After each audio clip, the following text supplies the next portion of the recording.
Very good afternoon to everyone, and welcome to this session on the Green Agenda for the Western Balkans Implementation Framework for Sustainable and Climate Neutral Region. This is a warm-up session to this year's PRESPA Forum Dialogue on shaping Western Balkans' future in the contemporary European security architecture. My name is Stefan Šipka. I'm a policy analyst at the European Policy Center, a Brussels-based think tank, and I'll be moderating this session. We are facing numerous sustainability challenges today: global warming, biodiversity loss, pollution, waste, and resource depletion. These are existential threats. They undermine our life-supporting systems that we depend upon, as well as our economy and society. These challenges they exist at the global level, of course, European level, and also in the Western Balkans. There are a number of international agreements, including climate agreement, Paris Climate Agreement, addressing these topics at the global level. The EU has adopted this European Green Deal, an overarching framework for the way forward to address the green-related challenges and other topics. And the Western Balkans are in the accession process, and arguably their green agendas are very much shaped by this process. At the same time, we are faced with numerous crises that appear every now and then, including the latest one without parallel, the one brought by Russian invasion of Ukraine. There are also economy-related challenges also linked to this security crisis. And the Western Balkans are also trying to catch up with the rest of Europe in terms of their economies and technology. So while we are discussing the green agenda, we'll need to think about particular contexts and try to frame the green agenda topic discussion while bearing in mind all these security and economy-related considerations. Lots of topics to discuss today, not a lot of time. And we have a number of very interesting speakers for us today. We will be having two panels, and we have our speakers here for the first panel, and then we will switch. We will have other speakers joining the next panel. Before we, let's try to, of course, be as brief as possible. We kindly ask for speakers to limit their initial interventions to 5 minutes maximum, so that we can then leave as much time as possible for the Q&A. And just to add, for the Twitter community, you can use hashtags #PFD and #PFD2022, and the Twitter handle is @PRESPA Forum, so you can then do your tweets. Without further ado, I would like to give the floor to Minister Nasser Noureddini to provide your keynote address about this topic when it comes to the Green Agenda. Yes.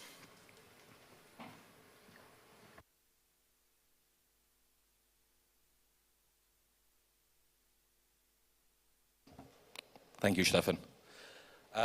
Dear respected guests, dear colleagues, panelists, participants, Your Excellencies, I'm pleased to be opening the session focusing on the Green Agenda for the Western Balkans and the implementation framework for a sustainable and climate-neutral region.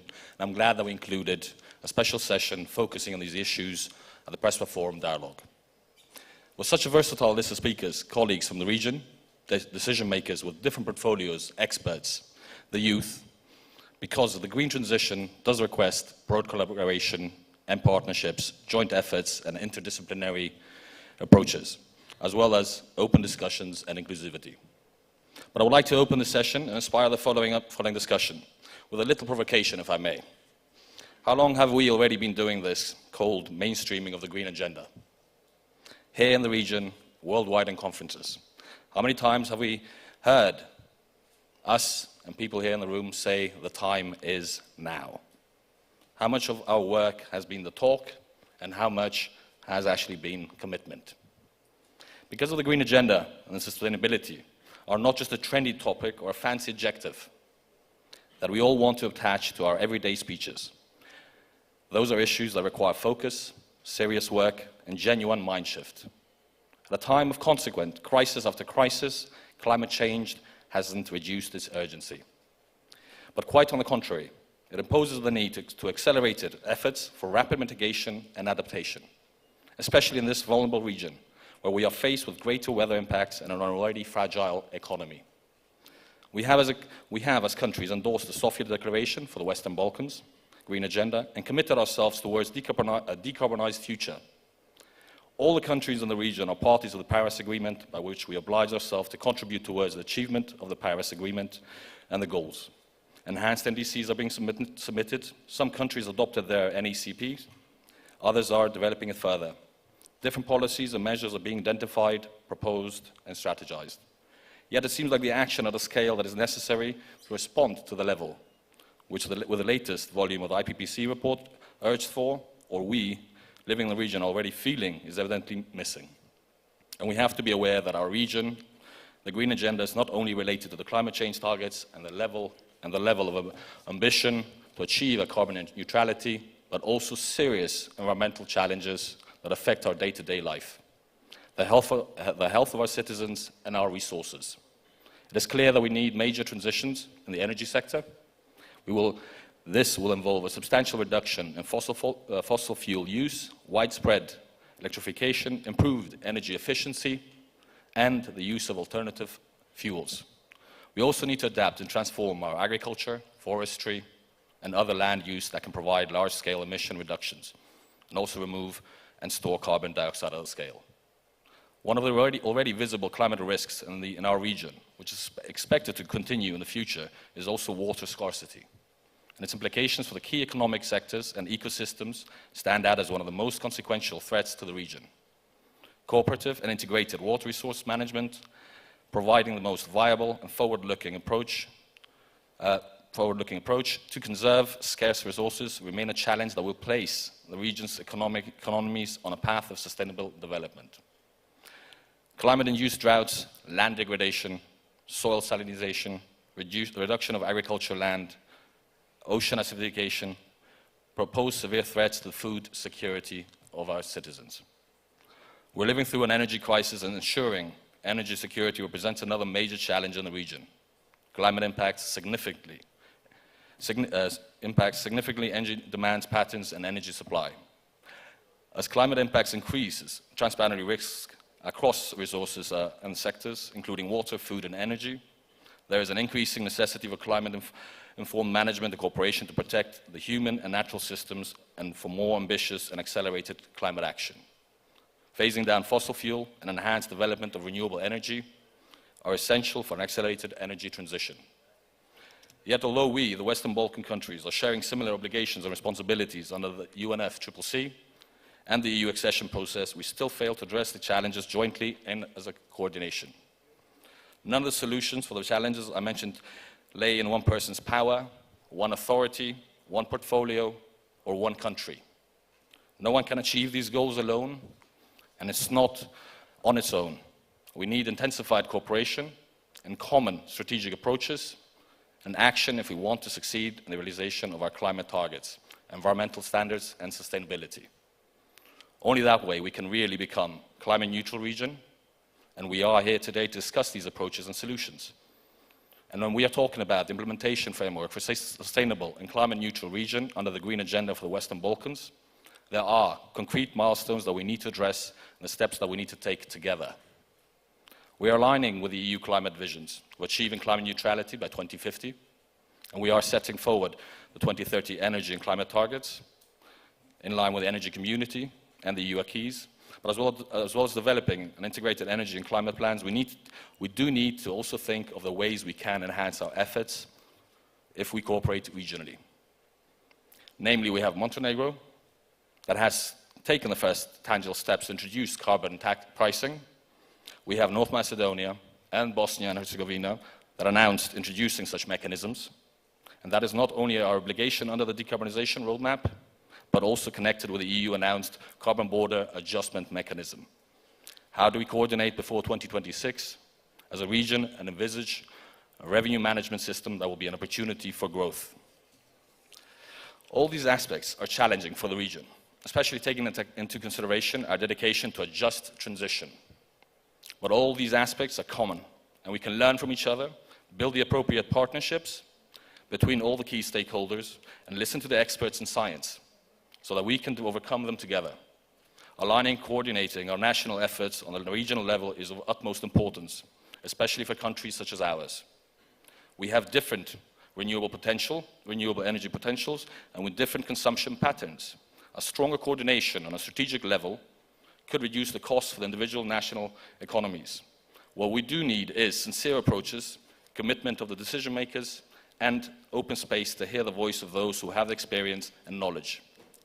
We do not need to hear how green everyone is, but truly let the green ideas lead the way forward and reflect in our actions. We need to use these opportunities, such as today, officially and unofficially, to discuss the solutions. And we need to discuss the concrete steps we're going to take together. Thank you for your time and your attention.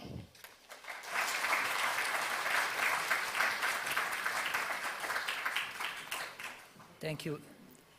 Thank you very much, Mr. Noureddini, for your keynote address, providing this very excellent overview of the challenges at stake, overview of existing initiatives, and your call for also a joint action to overcome these challenges. Moving on, I would like to continue then with the discussion with the panel. Just a technical remark for this exchange. It would be good if we continue providing our interventions from where we are seated, also for the sake of time. So moving on, I would like to give the floor to Ambassador David Moran. So if you could please, maybe it's good that we continue from where we are seated, if possible. But of course, it's a possibility. If you could provide, say, your reflections on the global climate agenda, where we are and what to expect. Thank you.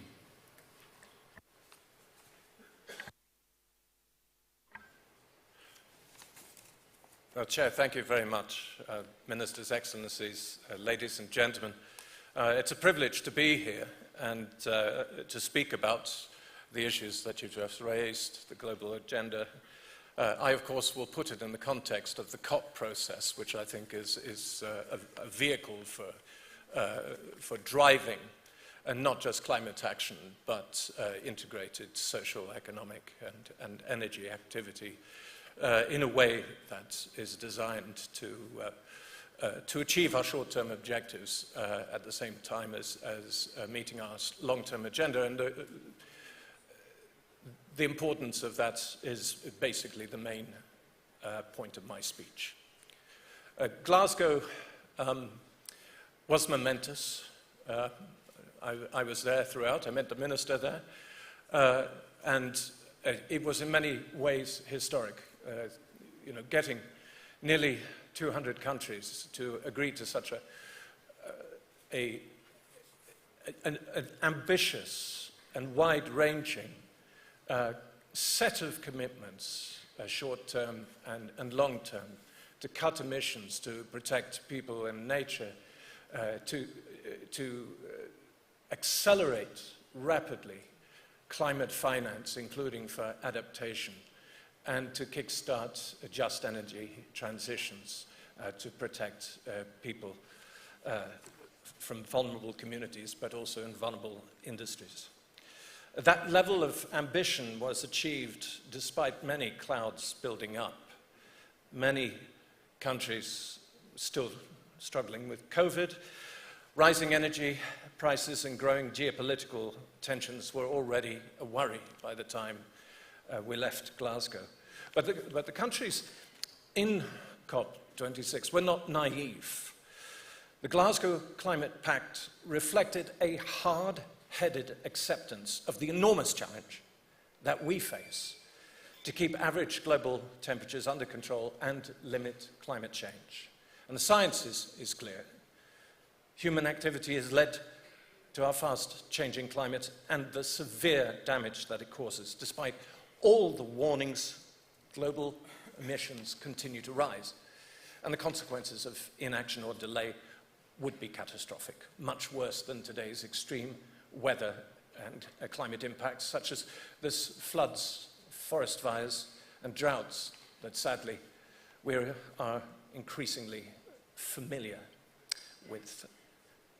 Some of which is already irreversible, and the vulnerable are the most affected. I think one of the most chilling presentations I had from IPCC during my tour were about the tipping points which could become exponentially reinforcing each other.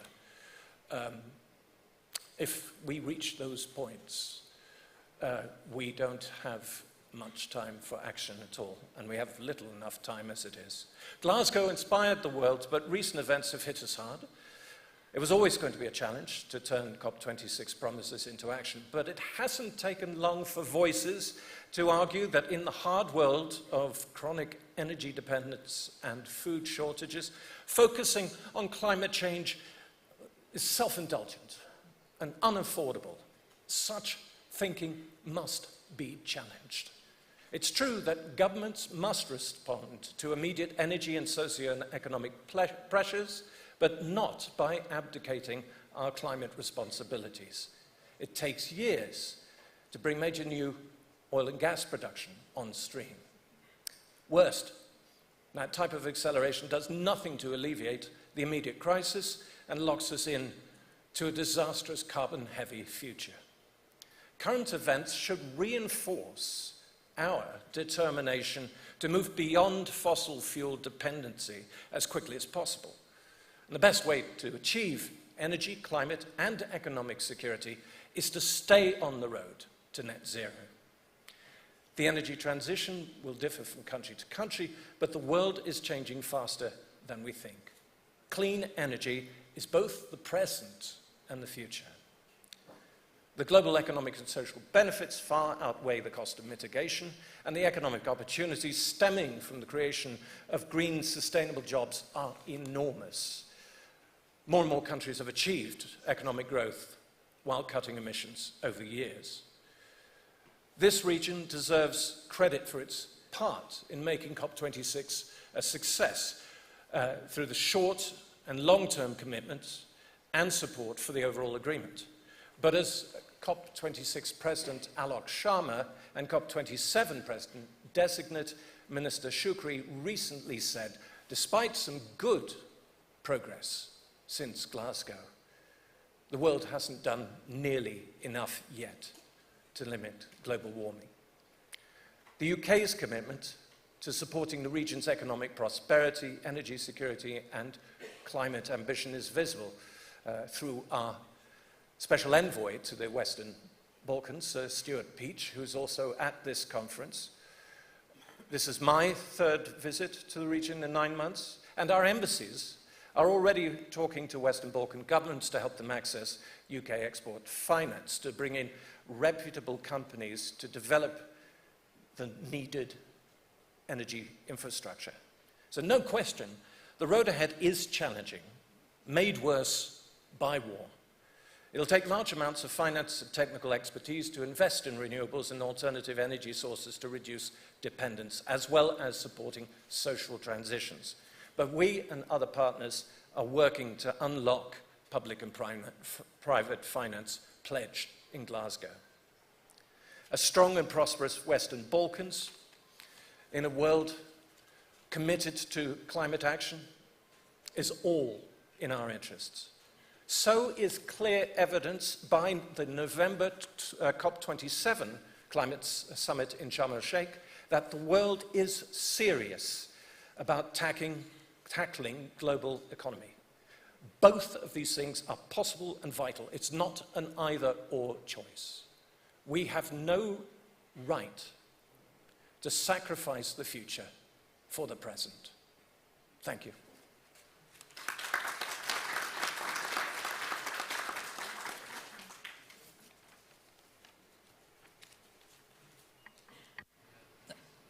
Thank you. Thank you very much, Mr. Moran, for let's say, updating us on the latest developments when it comes to the global climate agenda, namely under COP26, and for stressing the importance of acting now, otherwise it will be too late. And indeed, we already feel the effects of climate change, disastrous effects, even now, and if we don't act now, it will be even worse, and that climate action is basically inseparable for our security-related concerns, and we need to address them at the same time. Moving on, I would like to give the floor to Minister Anna Novakovic-Đurović, if you could provide your reflections on the Green Agenda, maybe for a more regional perspective. Thank you very much. At the very beginning, let me say that it is a privilege to be here today on behalf of Montenegrin government and Ministry of Ecology, Spatial Planning and Urbanism from Montenegro. As you probably know, the new government was established in May, so it is in a way the very beginning of my mandate, and I am honored to participate now at such an important event and discuss such important issues with colleagues and other participants. The main goal, strategic goal of our government is European integration process. And you probably know that Montenegro opened 33 chapters, we provisionally closed 3, and we intensively work on European integration process. But what is maybe a novelty with this government, as also previous governments were involved in this process quite actively, is that one of the top priorities is Green Agenda. And we already invest all our capacities and efforts to meet 8 closing benchmarks that we have within Chapter 27 that is related to environment protection and climate change, but also to meet other obligations that we have under declarations and agreements that we signed during the EU accession process. I will just go briefly now with more specific efforts that Montenegro is undertaking in this area in order to follow the EU Green Agenda and other instruments that are part of this agenda. Montenegro actively harmonizes its energy policy and legislation with the policy and legislation of European Union. In that direction, we already adopted system legislation and system law, such as law on protection of negative impact of climate change. And of course, that legislation is necessary as a basis for any further activity, including strategies and other instruments and action plans that are also related to our strategic goal related to low carbonization. The document that we are now working on in its initial phase is National Energy and Climate Plan, as also one of the crucial documents that will set goals for GHG emissions and, of course, energy efficiency and energy from renewable sources. We hope that we will have draft of the document by the end of the next year and adopt the document in 2024 as directed by European Union.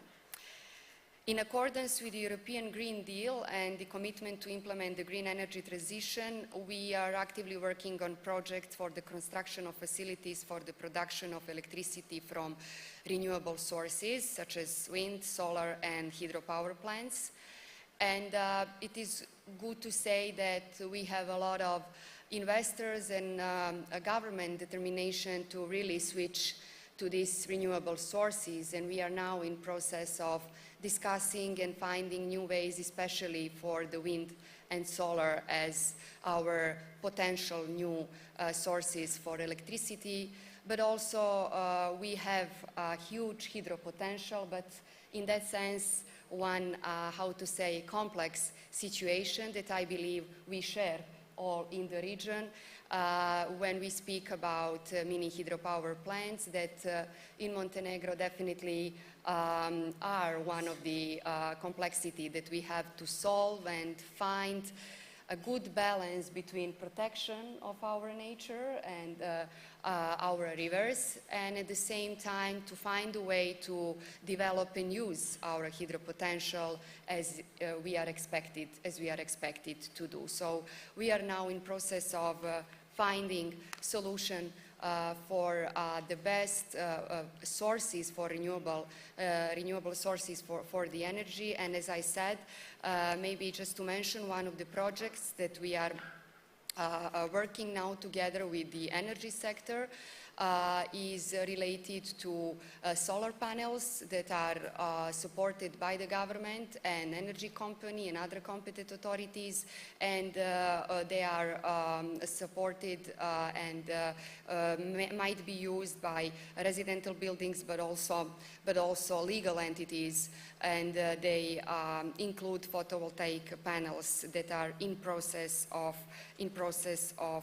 creation now in Montenegro. So in that direction, our determination as a government will be to have similar projects in the future and to focus and to switch to renewable sources, and at the same time find a balance and protect our environment and everything we have in that sense. When we speak about NDC, just to mention that Montenegro achieved to improve its NDC target from 30 to 35 by 2030. Just to say that we had this target of 30% set but already achieved in 2018, and when we were aware of the fact that that goal was achieved, we increased it for up to 35 by 2030, of course, compared by 1990 as the base year.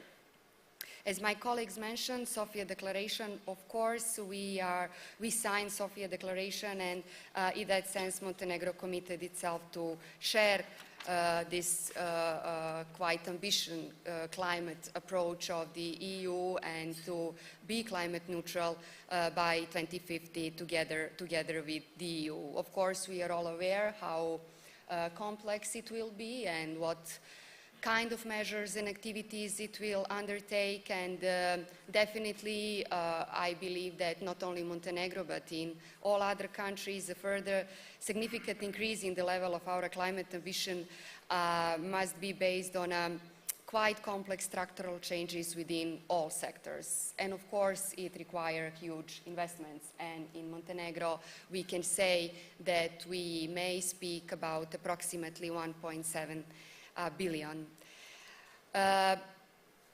When we prepare our national energy and climate plan, just to say that this project and document is aimed at strengthening institutional capacity for integrated planning and climate change and energy. When we met in Vienna 2 weeks ago, I think, colleagues from the region, and discussed quite similar topics and challenges. We had, of course, we mentioned the Fit for 55, and maybe just a small reflection on that. So the drafting of national and climate plan in Montenegro and climate change adoption plan and the aforementioned low carbon strategy will provide more reliable projections for our capabilities in the context of the EU efforts to increase its emissions reduction target from 45 to 55. So it is a fact that at this moment we, prior to this analysis and documents that will provide us with all necessary data, we cannot for guarantee say how ready we are, but we can guarantee that we are striving for it, and we are doing everything, including this monitoring, data collection, that will provide us clear picture how Fit for 55 we might be in the following period. Maybe just a small reflection on the phase-out coal as one of the top priorities I believe that we all share in the Western Balkans. Montenegro, as a member of energy community and a country that at the same time aspires to membership in European Union, we are aware that we have to assure our ambitions and contributions in the fight against climate change and make them aligned with the EU goals. A fair transition is a process that should primarily contribute to the transformation of local coal-dependent economies into sustainable economies, of course, based on economic activities that will provide new jobs. That is also at the same time a path to clean energy transition that is already mentioned. And given the National Energy and Climate Plan of Montenegro is being drafted, we are sure that we may use this momentum now as a deadline to abolish the coal sector in accordance with the principle of fair transition. This is reflected in the promotion of renewable energy sources that I already mentioned, in order to, of course, reduce GHG gas emissions and imports of fossil fuels. Maybe just for the end, for this introduction.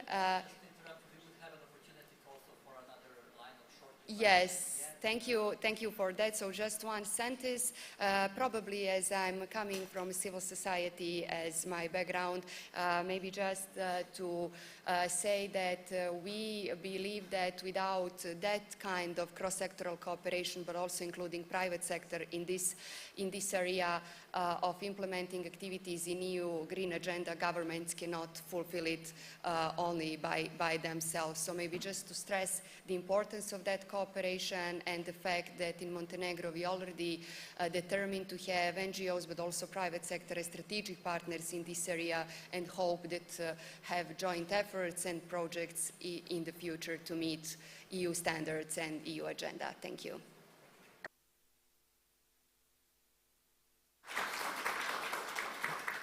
Thank you very much for your reflections and providing also an overview of the initiatives, concrete projects in order to achieve the green transition and meet also the EU standards on this topic. I would then like to give the floor to Deputy Minister Almira Cembula, and with a basically similar question, your reflections on the green agenda from a more regional perspective. Mr. Chair, dear ministers, dear ambassador, dear representatives of civil society organization, good afternoon, everybody. First of all, thank you for extending me the invitation to join you today here in this very interesting and very good event. Albania is considering green agenda as suitable option to become a long-term development platform. Through our cooperation in the region, we aim to promote economic growth and increase the living standards by encouraging regional economic cooperations, providing this way an excellent opportunity for introducing the environmental sustainability dimension into economic and social development. Environment, nature, natural resources, water and air have no borders, and that's why regional and transborder cooperation, it is an important component of the enlargement process, complementary to the bilateral cooperations. The adoption, implementation and enforcement of the EU acquis on environment is an obligation for our countries in the framework of the stabilization and association process. The Ministry of Tourism and Environment has paid special attention to the issue of waste management as an important step toward the protection of the environment, and it goes without saying that the approval of the new waste management strategy and the action plan on 2020 is a big achievement. The strategic policy document presents the need for a gradual transition from a linear economy to a circular economy, aiming for, among other things, a prolonged life cycle collection through source separation and large-scale recycling. Circular economy is identified as a priority not only for Albania, but also for most of the countries all over the world. Therefore, we have been undertaking several projects whose main goal is strengthening the capacities of local and national authorities in waste management and circular economy, and reducing generated waste through legislation implementation. Some of the concrete proposed initiatives that we would like to present is supporting the region in improving the sustainability of raw material production, working towards integration of the Western Balkans into the EU industrial supply chains, especially for the key industrial ecosystem such as renewable energy, textile, digital tourism, mobility, transport, and energy-intensive industries. Supporting the region in developing circular economy strategies by looking at the entire public's life cycle, waste prevention and waste recycling, reuse and recovery. continuing support for the construction and maintenance of waste management infrastructure, supporting the creation of sustainable development and innovation policies for economy's growth through the implementation of sectoral and cross-cutting strategies. But another important issue can be developing a regional agreement on the prevention of plastic pollution, including specifically the priority issue of marine litter. In regards to air quality, air pollution is less of a problem to us compared with other region peers, but we still have an issue to address in specific areas with high PM 2.5 and PM 10 levels. Positive changes have happened in the institutional framework for water resources management, and a holistic strategy for water resources is finalized.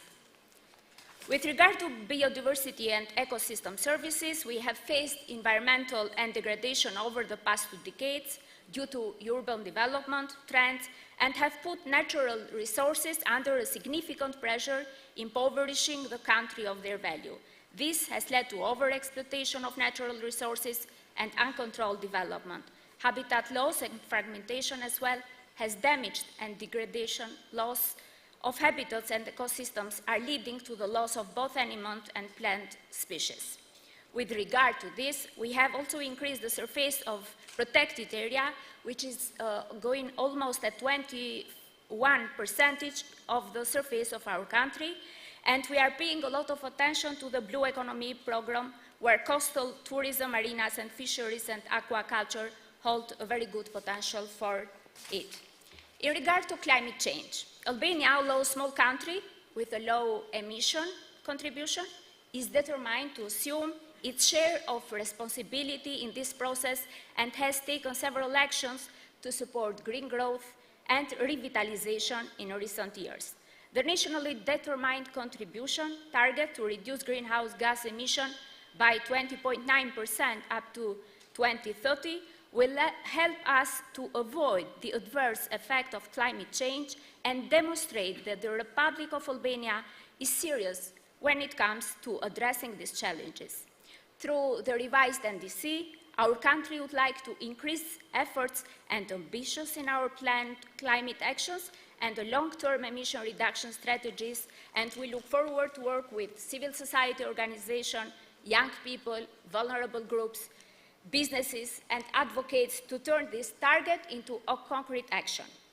To reach climate neutrality by 2050, our commitment to reduce GHG emissions will go hand in hand with increasing carbon removals. In this regard, for the implementation of the Sofia Declaration, as it was mentioned also from colleagues before, on the Green Agenda for the Western Balkans 2021-2030, adoption of the decision of the Council of Ministers that will transpose regulation on inclusion of greenhouse gas emission and removals from land use change and forestry, and its proper enforcement is one of our priority when considering the climate sector. Particular attention will focus on addressing the needs of the people and households that are highly dependent on fossil fuels and could be most affected by the green transition. By 2024, with the support of UNDP, Albania will prepare the updated National Adaptation Plan that will define the activities related to increasing climate resilience and identifying potential financial resources. So I'm skipping the part of energy community because maybe we'll do another intervention, and I would like to say that I strongly believe that these 2 days will serve us as a very good opportunity to exchange views, share experiences, and bring insight to accelerate the process of Green Agenda. And thank you, and a lot of success to the forum.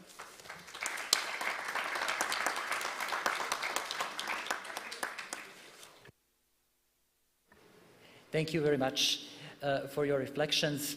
Yeah, I would like to give the floor now to, actually, in a more digital sense, to Ambassador Igli Hassani. I hope that he can join us online. We just also a short remark to also the speakers if we could try to keep our interventions relatively short, 4 to 5 minutes, so that we can then have enough time and that we finish also the session on time. Thank you.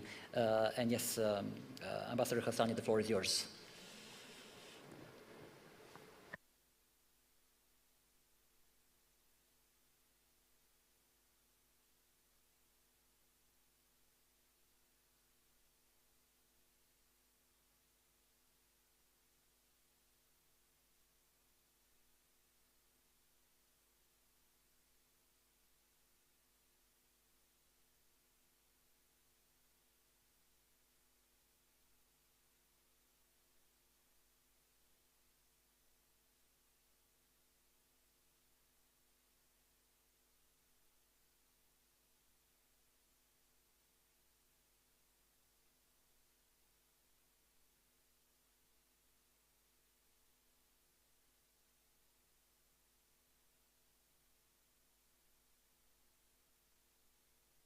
And I'll try to be brief, as you said, dear moderator. Climate change is a major threat multiplier, exacerbating risks to security. Science continues to warn us that the choices we make today are critical for our future. Since August last year, the Intergovernmental Panel on Climate Change released 3 alarming reports that were mentioned before. They leave no doubt that climate change is widespread, rapid, and intensifying, that some trends are already irreversible, and most importantly, that no region on Earth is immune. We now have the compelling evidence that climate change can influence or exacerbate factors that may lead to instability and tensions. Because it generates a crowded risk landscape that calls for effective multilateralism and partnerships.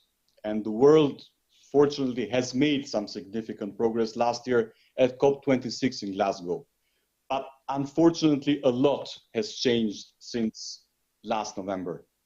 The war in Ukraine is now jeopardizing the realization of the very commitments made in Glasgow.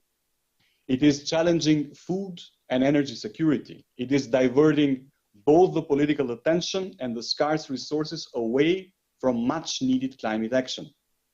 And this could cause a sharp slowdown of the energy transition. The current situation in Ukraine clearly shows how climate action is dependent on geopolitics. To tackle climate challenges, we need much stronger cooperation and coordinated policy making and action, both at national but also regional levels. Last December, the OSCE at its Ministerial Council made a big step forward in this direction by adopting a landmark decision on climate change in December by the 57 participating states of this organization. Cooperation is the core of the decision of the ministers of the OSCE. Cooperation for climate-related analysis, for early warning, for joint action to foster climate resilience, adaptation and mitigation, for sharing information and best practices, including on technology and innovation, and for promoting the effective participation of women and girls. We are already supporting our 57 participating states in the implementation of this decision through regional initiatives. And Southeastern Europe is pioneering on these efforts. Globally, Southeastern Europe was already identified as one of the planet's warming hotspots. The region shares many natural resources. There are 6 shared rivers or lake basins and several shared protected areas. Shared natural resources equals with common challenges, but also opportunities that has to be seized. This positive narrative is what we built our climate security work in the Southeastern Europe region since 2020. And I'm grateful to Minister Noureddini for being with us in this process since the very beginning. So far, with the engagement of over 100 stakeholders from the region, we identified and mapped 7 shared climate and security hotspots in the region. To address them, we require cooperation among neighbors. We are now advancing in one of the shared hotspots, the Shar Mountains and the Korab Massive Area, which constitutes one of the largest shared protected areas in Europe. Joint action for climate resilience and natural conservation in an integrated manner is at the focus of the work of the OSCE. In our next steps, we're also envisaging to address challenges like air pollution that is closely linked to health risks, livelihood insecurity, and energy security in the entire Southeastern Europe region. In summary, our work in Southeastern Europe has so far provided that climate action can set a unifying agenda for the region. A region that has made significant progress in the last 20 years and has stepped up regional cooperation on many security-related issues. And regional organizations like the OSCE are in a good position to assist such efforts. We hope that our efforts complement other major initiatives in the region, first and foremost, the Green Agenda for Western Balkans that we all have signed on to. And I'm really confident that next year, under North Macedonia's leadership at the OSCE, we will be able to do a lot more in this region and the OSCE area as a whole. And I thank you for your attention.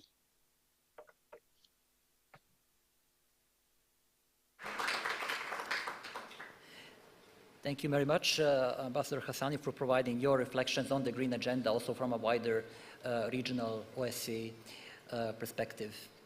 I'm also happy to have Director Festim Khalili joining this discussion, and we could maybe hear something more about, say, also investment possibilities when it comes to supporting green solutions and other reflections you may have. Thank you, Chair. That's right, don't worry. Dear ladies and gentlemen, dear ministers, high representatives, it is my honor to address and to attend the Prespa Dialogue Forum, an event where we can directly leave our personal mark and discuss a topic that is a real challenge for any society, namely tackling climate change and green investing. I will take this opportunity to present the commitment of the Fund of Innovation and Technology Development to contribute to this important issue, as well as the focus of the fund in the coming period. The main step that we are taking towards adopting and mitigating climate change is the recent decision of the government to nominate the fund to be the first national entity to start the accreditation process for the Green Climate Fund of the United Nations, something we are particularly proud of. As a national entity with direct access, we rise to the level of other international entities with access to GCF funds such as UN agencies, multilateral development banks, international financial institutions. This will enable North Macedonia access to significantly larger climate-related funds and bring it closer to the realization of the Sustainable Development Goals or the EU Green Agenda and the fulfillment of its climate-related obligations with the pre-accession process of the European Union. At the same time, we will encourage domestic private companies to focus on climate investing, such as green technologies, renewable energy sources, reducing greenhouse gas emission, and the like. We have already started taking concrete steps in that direction. We are working intensively on preparation of the application for the accreditation process from the Green Climate Fund, together with the cabinet of the Deputy Prime Minister, Bitici, and together with the FAO institution. We have also announced the challenge for tackling climate change 2022, where all the private companies can bring their new ideas, innovative projects, and they can apply into this call in order to contribute to the green agenda.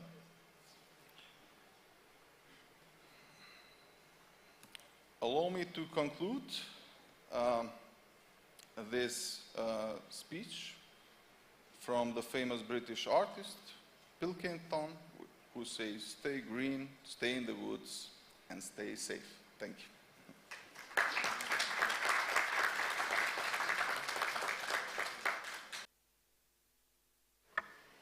Thank you very much for your remarks and also for this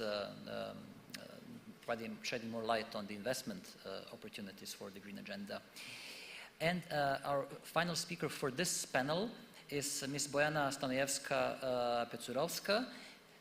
Happy to hear your take on the Green and Climate Agenda, especially from the civil society point of view. Thank you, Chair. And thank you to the organizer of this event, Ministry of Foreign Affairs, for inviting us and giving us an opportunity to speak about the Green Agenda as a framework for achieving climate neutrality in the region. Dear ministers, ambassadors, distinguished guests, representatives of different ministries, representatives of media and CSOs. It is really a pleasure to be here and discuss the Green Agenda principles and its implementation on such a high policy level. Even though it is very, very hard to elaborate and express myself within these 3 to 5 minutes, I will try to be clear, straight to the point, and I will try to prioritize. So at the beginning, I must say that if we strive to achieve climate neutrality or to mitigate the climate change effect, we shall significantly increase our efforts to decarbonize the energy sector. And energy sector is encompassed mainly by electricity generation, energy use at industry, but also energy use at commercial sector and households. As a country which electricity production is mainly coal-based, but not in our country, but also other Western Balkan countries, and as a country where approximately 70% of our electricity is generated in the coal-fired power plants, we shall start prioritize and work towards decarbonizing of the energy sector and increase the share of the renewables into the national energy mix. When I'm saying increasing the investments and percentage, I'm not thinking only on increase of the investments in renewables, but also increasing the capacities for own generation of the electricity from renewable energy sources. Furthermore, Western Balkan countries should also work on stimulating the bigger share of their renewable energy sources into the final energy consumption. And here it is very important to work on incentives and stimulations of the households to further utilize the rest in the households for energy, but also for electricity generation. Here I will mention the installation of photovoltaics of the rooftops, possibilities for taking back into the national grid, but also to taking back into the universal supplier of the electricity, are one of the main measures that shall be implemented if we want to secure decarbonization and to achieve climate change mitigation. It is also very important to stimulate and support small and medium enterprises, especially those with higher energy intensity, to reduce the energy consumption throughout implementing energy efficiency measures and higher usage of renewable energy sources for generation, but also in their industrial processes. The energy-intensive industry shall not be forgotten here, especially the energy-intensive industry with high carbon-intensive processes, such as cement plants, refractory, ferroalloys, metallurgy should be stimulated, but also forced to introduce new modern technologies, but also low-carbon technologies. The polluter pay principle and carbon taxation should be one of the main mechanisms for stimulating, but also gaining a potential for creation of financial mechanism for stimulating green investments and further easier implementation of the green agenda in the Western Balkan countries. We should also not forget other sectors which are less carbon intensive but contribute a lot, especially in the Western Balkan countries. And these are the waste management sectors, transport sectors, and also agriculture sectors. The non-sustainable waste management in most of the Western Balkan countries where waste is landfilled and non-compliant landfill is another burden for climate change mitigation and another burden where our countries must implement immediate measures to reduce the GHG emissions from this sector. Also, in our transport sector, and not just the transport sector in North Macedonia, but also in all Western Balkan countries, is heavily dependent on fossil fuels. So here we should work on increase the percentage of the electricity vehicles, but also stimulating carless transport, enabling citizens to walk, cycle, and to use public transport.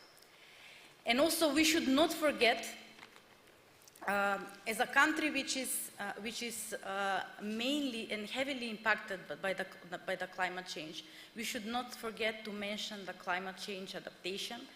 especially adaptation at one of the most important sectors, and this is agriculture, which is mostly affected and should be prioritized due to the risk of food scarcity in the near future.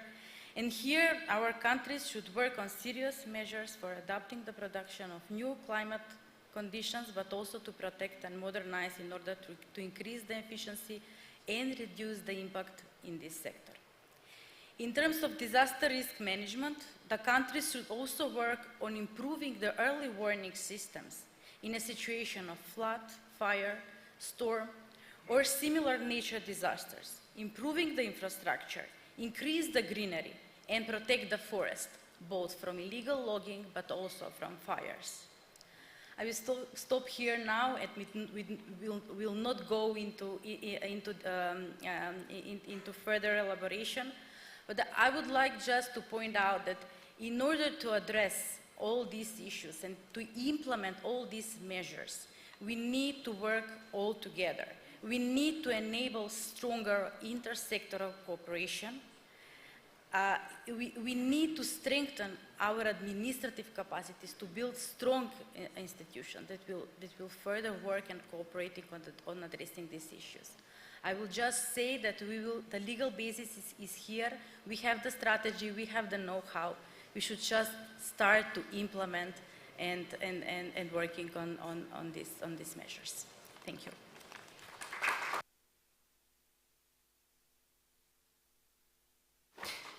Thank you very much for your reflections also for the end of this panel.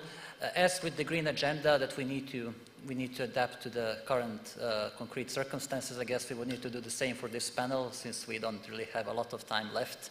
So I think it is a good time to actually finish with this panel, and then I'll actually have some time to switch the panels. So thank you very much for your interventions for the first panel. And I would just like to invite you to take a photo, a group photo, where you're sitting. Just you can stand there. And also to kindly ask you if you could stay until the end of the second panel to hear what the other speakers have to say, of course, but also because there will be a group photo with all the speakers in the end. So just a short remark. Thank you once again.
Hello again, and we continue with this session with our second panel and with our next round of guest speakers for today.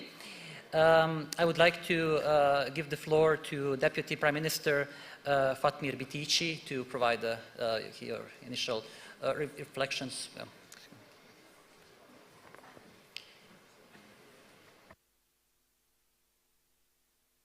Thank you. Dear Ministers, dear Excellencies, dear guests in Prespa Forum Dialogue. Well, after opening speech of my colleague Noureddini and all the other panelists, it's a bit hard to respond to the raised questions and the challenges that we have ahead, but I will continue on his way, putting some other challenges. Being green and sustainable is a philosophy and a way of life that we need to feed our successors from their kindergarten. Change it doesn't happen at once. It is a perpetuum mobile. We need to adjust our economies and lifestyle to accept and to be prepared for the next cycle of change. But let's go back to the region and all Europe. How we can speed up the green agenda. Do we want to succeed in the green agenda? Do we want to leave the countries succeed on its own? Or we want to succeed if the cooperation is based not in another dependency, but rather interdependence? So this is the challenge I bring forward. Very good example where the interdependence of the entire region is recognized and well represented is the regional initiative that we initiated very soon with World Bank and called Cooling Facility, implemented by World Bank, where 9 different countries of the region, including North Macedonia, are focusing in developing better regulation and policy, which will be in line with the EU regulations. Cooling Facility brings additional technical assistance and financing to various activities. Prioritizing energy efficiency, enabling efficient transportation in combination with enforcement of energy performance of building directives and support of private and public building reconstruction will be the main activities in our path to decarbonization. Lowering carbon footprint, empowering circular economy and depollution will be achieved by another regional initiative where our country, together with Albania, Moldova, Serbia, and 5 other countries, will help its cities to lower carbon levels and develop climate change resilience.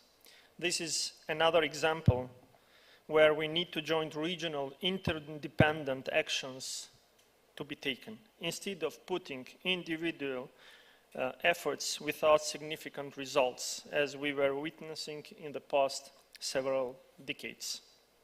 Last and not least, another joint Western Balkan initiatives for protection of our common nature and biodiversity is just another addition to the successful stories of the regional cooperation, where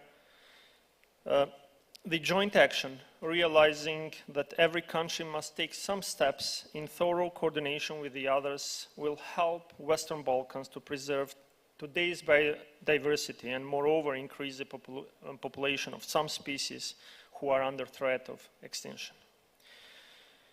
Actions related to climate investment for mitigation and adaptation solutions should be through joint efforts, because whatever you can do in one country, it will not be enough to solve the whole problem, but when we tackle it as a region, then the real effect will be seen in the horizon.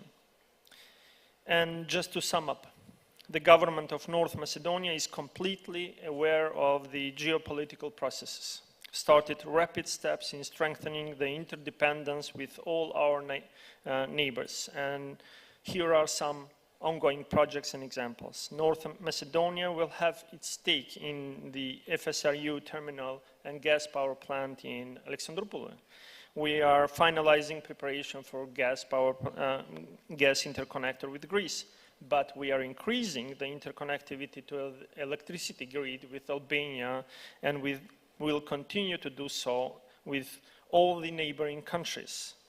Now more than ever, we need to reconsider Paris Agreement targets, not just in the countries of the region, but in the entire European Union. Reconsidering the way how we will achieve them all together. The countries should not be in a position to act individually, because only through joint efforts will maximize the effect of all taken. Instead of working out for another already seen dependence, let's work for the new era of interdependence in our joint effort toward green agenda. Thank you.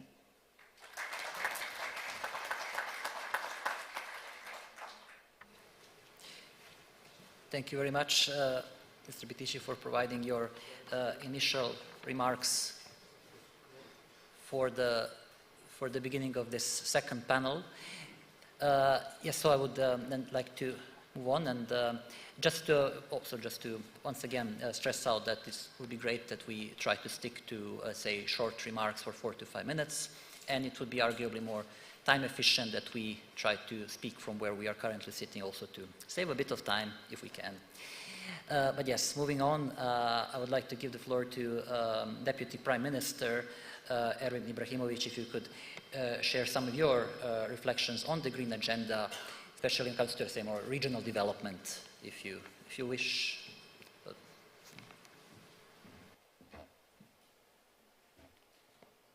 Pošto je jedan od domaćina stojao, stojaću i ja, možda je to i pravilo kuće.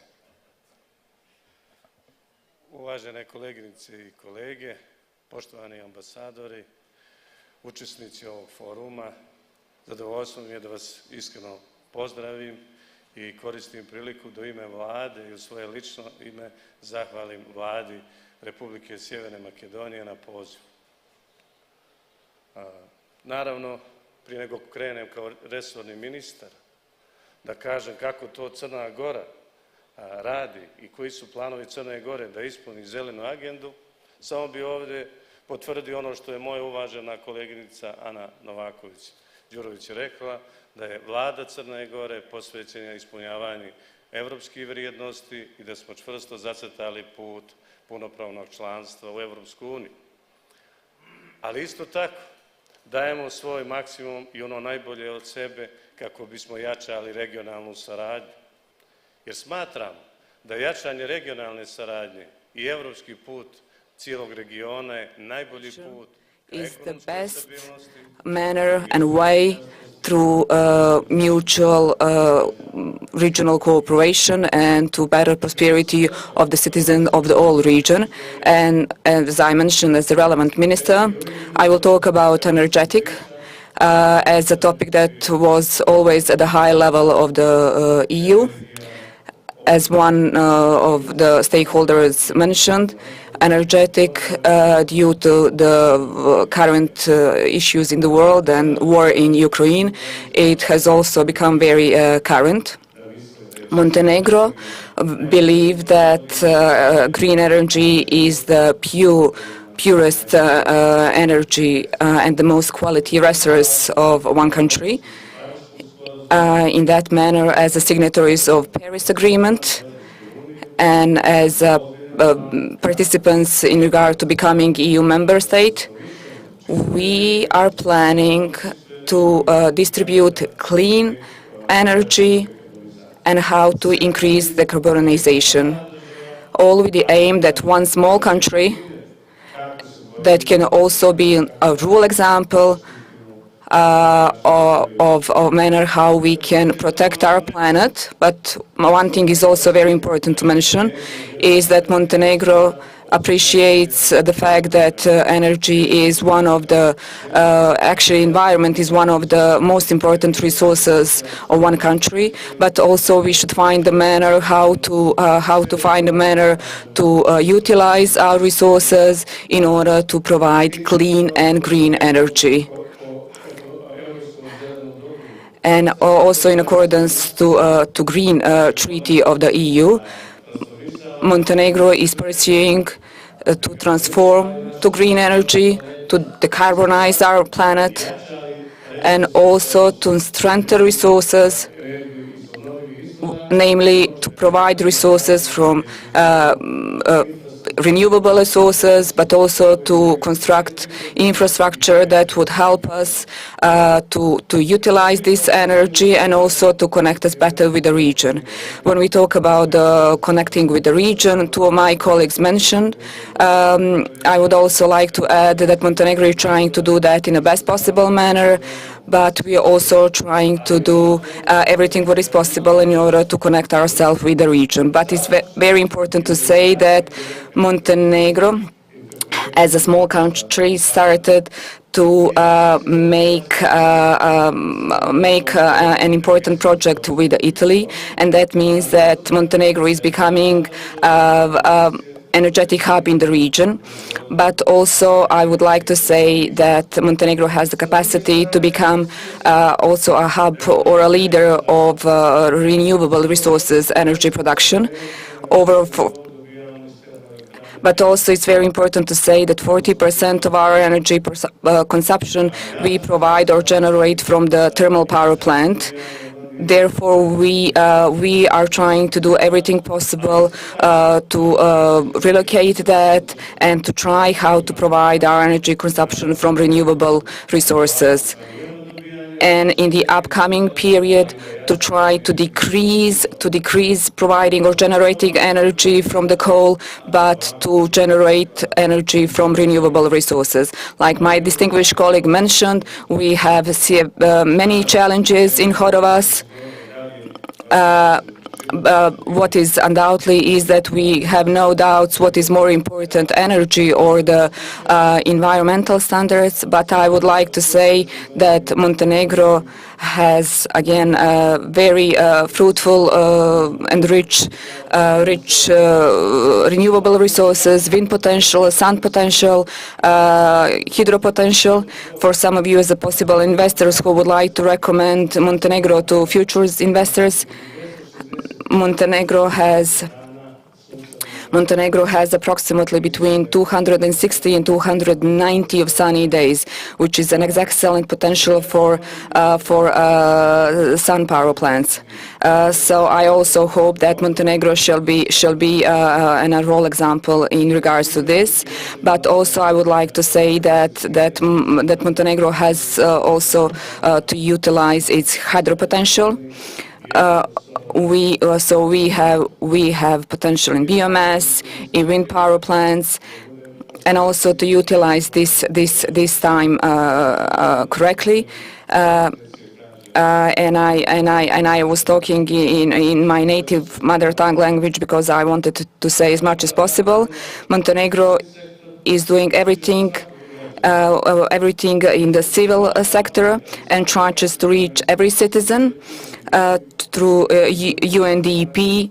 This ministry is trying to develop the projects in order to provide our citizens with best possible fact what are we trying to do and how we're trying to decarbonize our energy, and also we are trying to do everything what is possible in regards to the electrical cars. So therefore we provided or produced guidelines where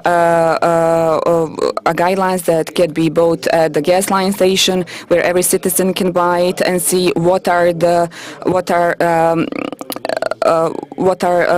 bad things about using the cars on gas. Also, I would like to say something that when it comes to the hospital, kindergarten or schools, we should also find the manner how to make these facilities self-renewable in a manner that they could produce the energy of themselves. So here I'm sending a clear message that Montenegro successfully managed to diversify its sector. So that means that the citizen who produces or generates technology, he can use it and sell it by itself without any payment to the government. So green agenda has to be the guidelines to every one of us, because it is the lighthouse, it is the manner of the international and regional cooperation among all of us.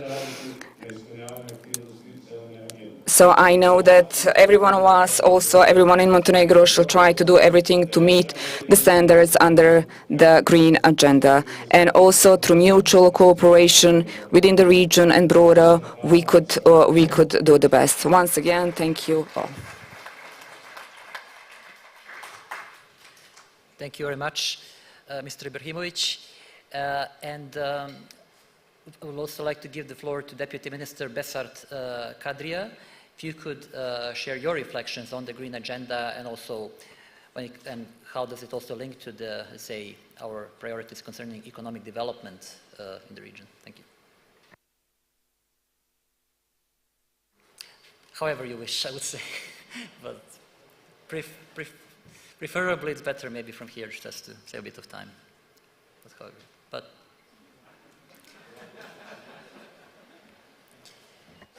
I don't want to be the odd one out. Thank you. I'd like to point out of just a few things that are important maybe for the region or for Albania specifically. We come from a region where material economic development used to be the most important thing, and it still remains. But at the same time, we are faced with let's say, a moral dilemma. Should we continue to only focus on economic growth without any regard for the environment and all the costs that we have?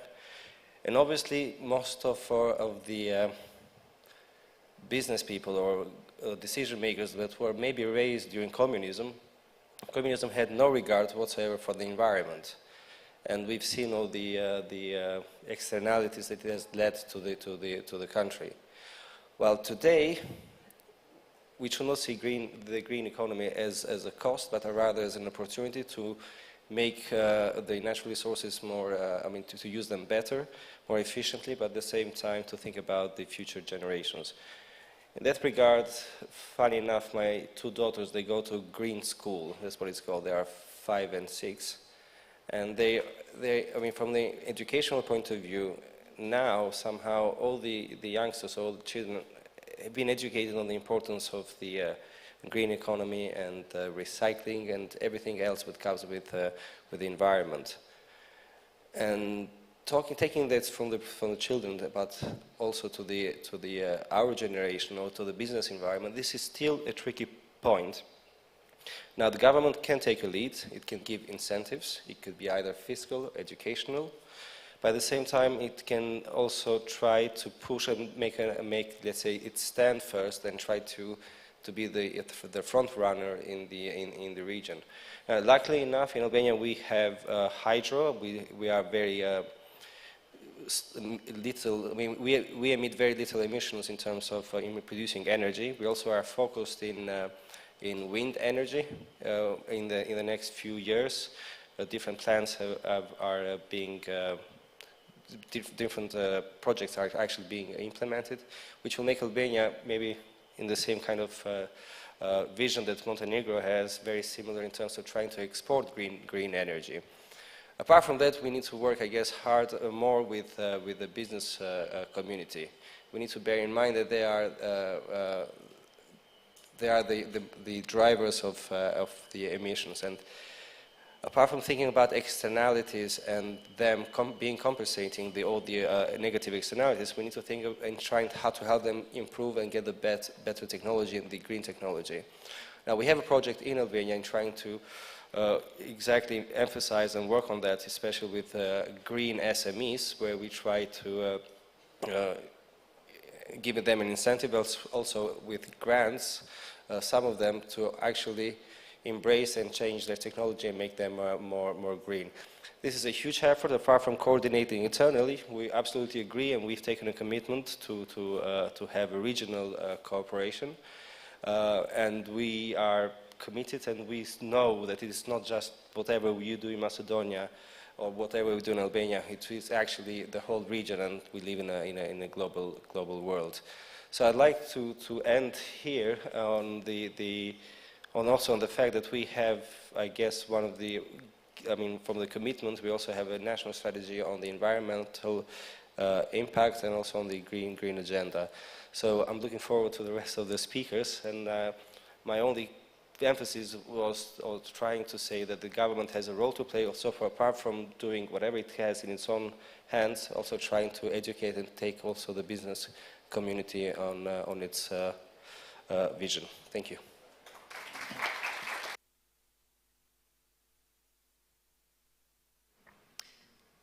Thank you very much, Mr. Kadria. And we also have with us today Mr. Frank Schauf. And it would be great if you could say something also about the green agenda, also from maybe a wider European perspective, some of your thoughts about this, also bearing in mind, let's say, the current challenges and also geopolitical uncertainties, if you can. Thank you. Excellencies, ladies and gentlemen, thank you very much for the invitation. As a German and partner in a company called Berlin Global Advisors, which has a focus on energy and also renewables, it's a pleasure to be here and participate in this panel. And in fact, since I'm not from the region, I'm not certainly going to talk in detail about what is happening here. You know that much better than I do. But certainly I will try to add some, let's say, German/EU flavor to the discussion. I think that, let's say, from a German perspective, talking about the region, it has been very important that Chancellor Scholz has been here in the last few days because, let's say, in the German media and in the German political perception, the southeastern European region and the Western Balkans more specifically have become again more into the focus of the political discussion in Germany, while before certainly and ongoing you have the Ukrainian war as the main topic in German media and the German political discussion. And in fact, I mean, our discussion takes place in a situation which Chancellor Scholz has called a historical turn at the end of February. And we should certainly not forget that this historical turn and the development which we are seeing in Ukraine and its effects on us, on the EU, will accelerate, let's say, the processes which we are going to with regards to decarbonization and with regards to getting more independent from Russian, in parentheses, but in general fossil energetic sources. I will say some words about the German experience, which has positive and negative sides with regards to the transition to carbon-free economy and especially energy sector. We certainly have seen that with a significant increase in renewables over the past 2 decades in Germany. We are talking about approximately 40% of electricity generation being done nowadays with the help of renewables, wind, photovoltaic, but also biomass plays a role here. But what is interesting to see is that we also have seen a stagnation with the development in the past 2, 3, 4 years, which is also dependent very much on, let's say, the policy instruments which have been imposed by the last government. And it's one of the tasks of the new government to overcome that stalemate with regards to the development, and certainly with the current international geopolitical situation, the pressure is becoming even higher than before. We have, for example, an interesting discussion in Germany about the installation of wind energy, which is a very broad one, might not be reflected in the media here, for example, in your region, but there is strong resistance from the side of certain groups of the population against installing windmills everywhere in the country, and this is something that has to be addressed now during this specific situation. We have in Germany the dual challenge, in fact, of moving out of coal and by now also out of gas because of the conflict with Russia. but also that certainly, as you all know, Germany has taken the decision about 10 years ago to move out of nuclear energy now, and this certainly creates great constraints and stress on the German economic and energy system. Let me say 3 short remarks about 3 sources of energy which are hotly discussed in Germany currently, and then I come already to my conclusion. First one is that nuclear energy is, let's say, something which has been controversially discussed in Germany, but then rejected on the basis of the risks which are related to it, the costs which are related to it, and also certainly the unclear answer to the question of the final deposit of the nuclear waste. Gas has turned out to be a problem for one reason, which is CO2 emissions, but certainly also with regards to the dependence on Russia, which now the German government is very strongly trying to change very quickly, and certainly this is not so easy. The third one is coal, certainly also given the CO2 emissions related to it, but we also have seen that coal, if you stay with coal, and I'm, for example, from a region where the coal production has been still very strong traditionally, it costs you a lot of money with regards to keeping up structures, and in the end you prevent new technologies from being implemented while you pour a lot of money into coal, which in the end will then rather prevent you from taking up new technologies and renewable energies. And we see that that has taken decades in Germany to go away from coal, and now it's going to be finished most probably very quickly by the year of 2030. Let me make some remarks also listening to your discussion here at the end. CBAM certainly will come, or even if the European Parliament has messed it up last week, but they are trying to put it on the rail again currently, and you should not underestimate it, because I think you have to be prepared for CBAM, otherwise your economies will come under a big constraint, big stress when being confronted with this. I think that looking at the development of energy prices, the question of energy efficiency has been taken into account and has to be, I think, at the center of the discussion, because thereby you can obviously reduce energy consumption and also reduce the costs which are related to it. I think it's very good to hear, let's say, from different ministers sitting around here and deputy ministers that there is cooperation ongoing between your countries with regards to the energy transition, and I think this is very good to hear. And let's say in my discussions with politicians in Germany, in Berlin, I will also certainly quote this, and I think this is very encouraging. In the end, we have to be aware, and this is what I would like to express as experience coming from Germany, this is a very painful process that we are going through. And I think in the end, and it is shown by what we see in the EU and in Germany, it's going to be a process where you have, let's say, a long breath and a strategic view, and it will take a lot of time. Thank you very much.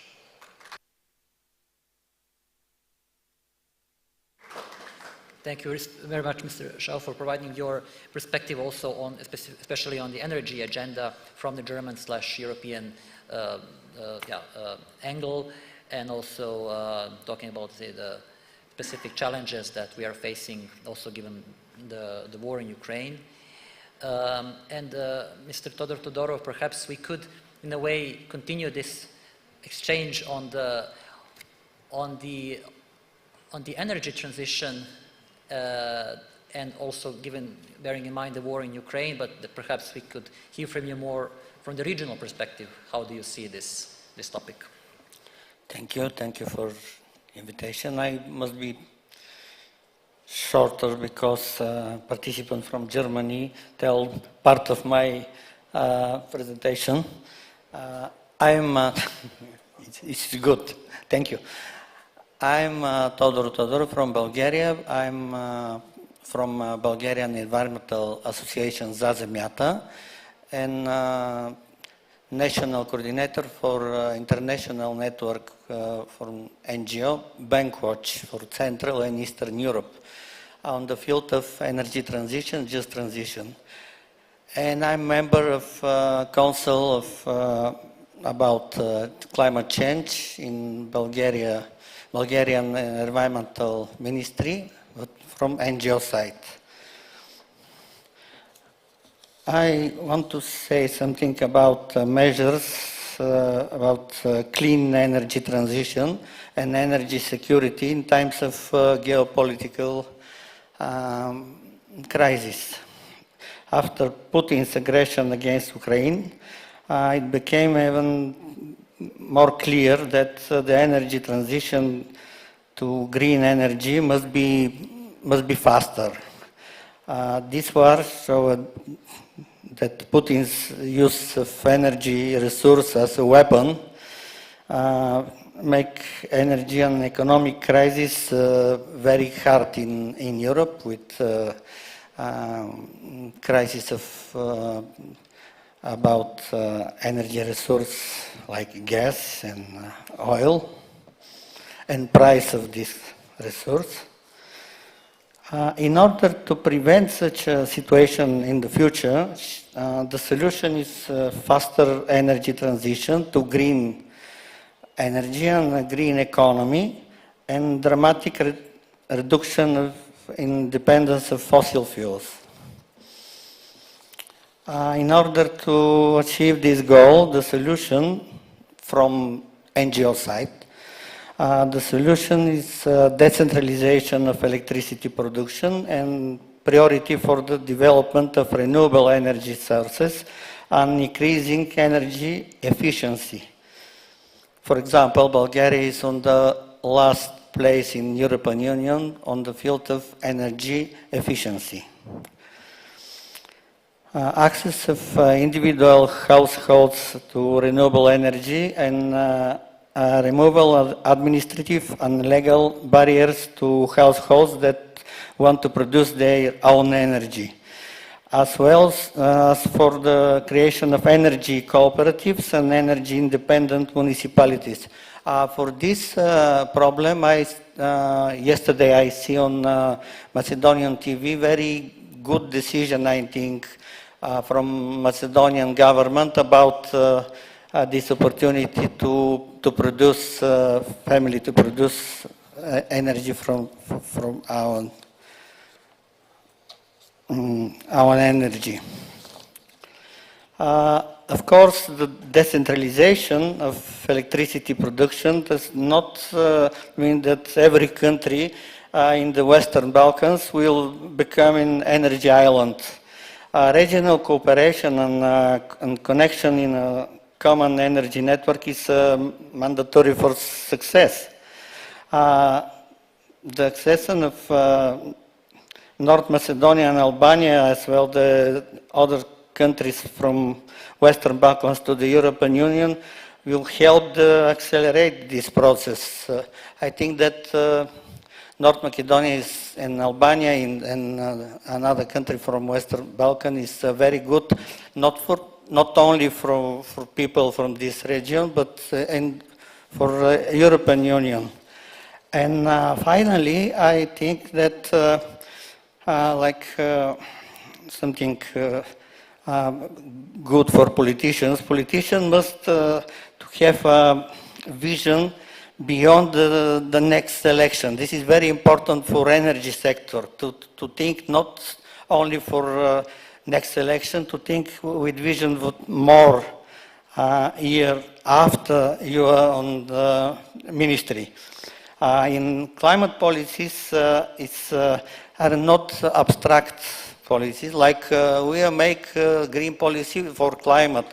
This is very important for people. For example, politics for clean air is very good for health for people.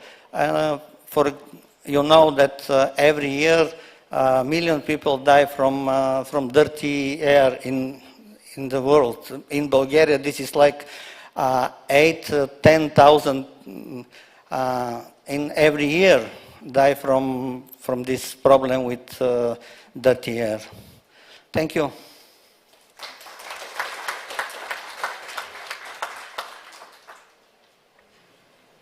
Thank you so much, Mr. Todorov, for your reflections. And for concluding remarks, I would like to give the floor to Minister Krešnik Bekteshi.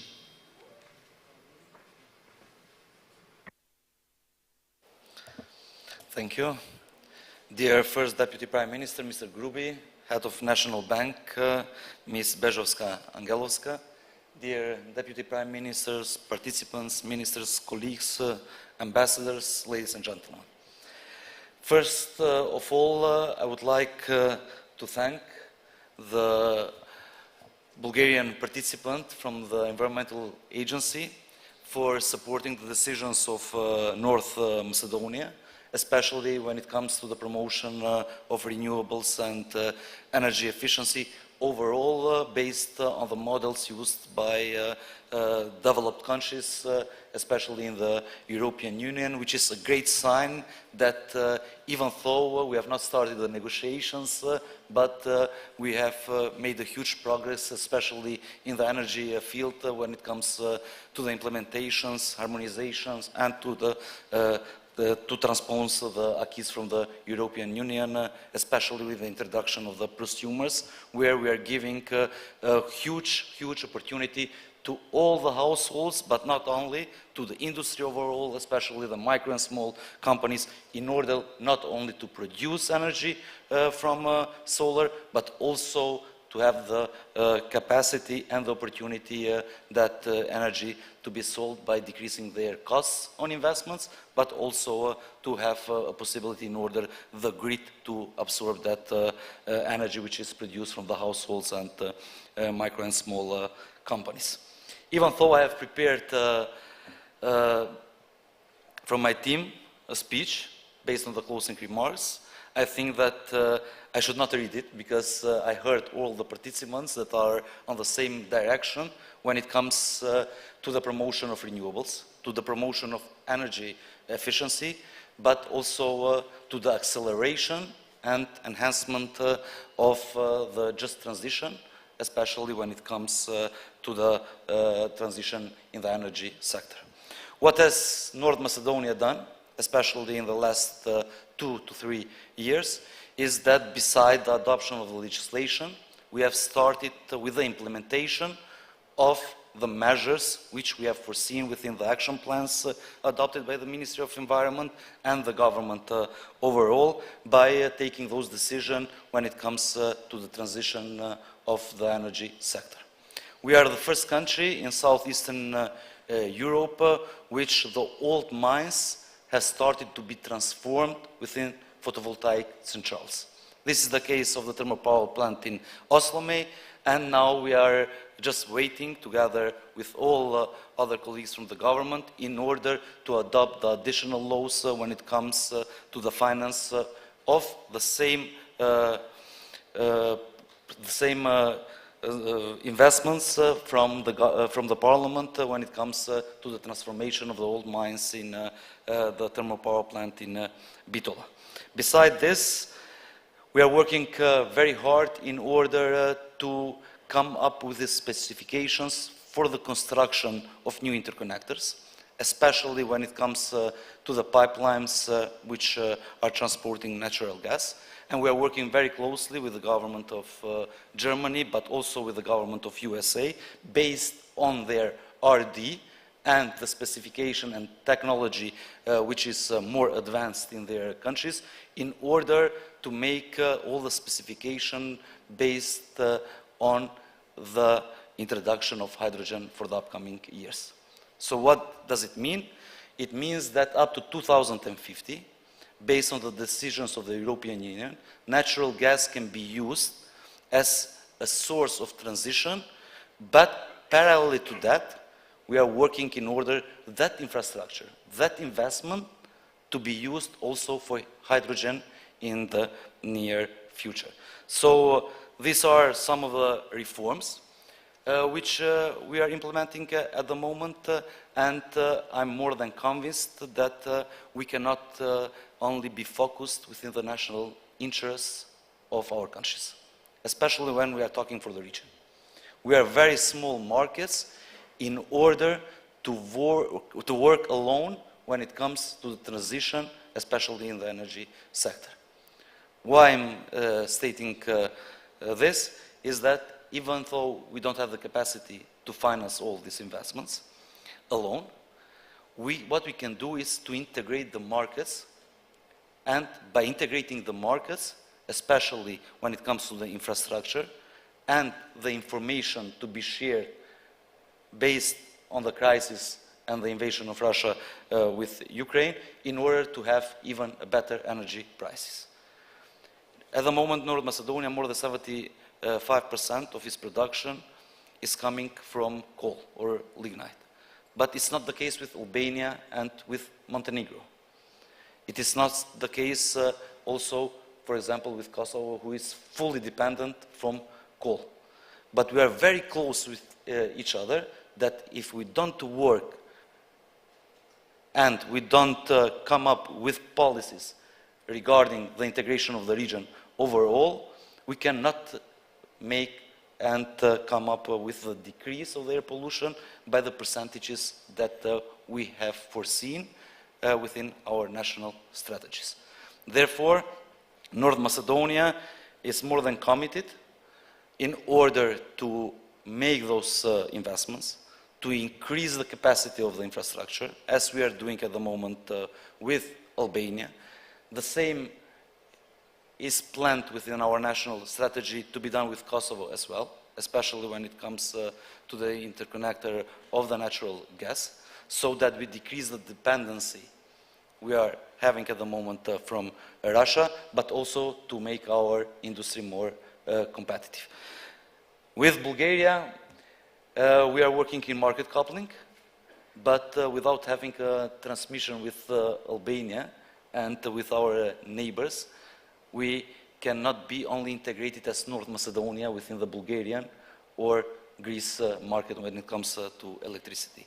Therefore, we invite all the countries in order to invest in infrastructure, in order to come up with market coupling, to come up with a mutual decision in order to have our own production, which can be even balanced easier, having in mind the capacities that the countries are having at the moment.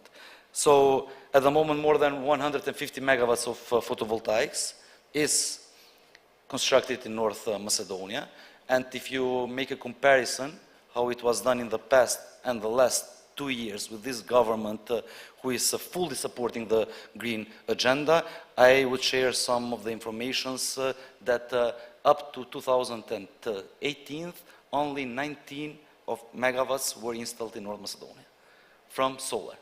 At the moment, we have more than 150, which are constructed only from the state-owned company, which is the biggest generator or producer of electricity. And from private investments, we will have more than 200 by the beginning of next year. This shows that North Macedonia fully supports the green agenda, and not only has it on paper, but also has started to implement it with concrete steps, with concrete decisions, and we are more than interested in order to do it with our neighbors more and more in order to have integrated market within the Western Balkan countries, but also with the neighbors as Bulgaria and Greece, which are part of the European Union. Thank you very much.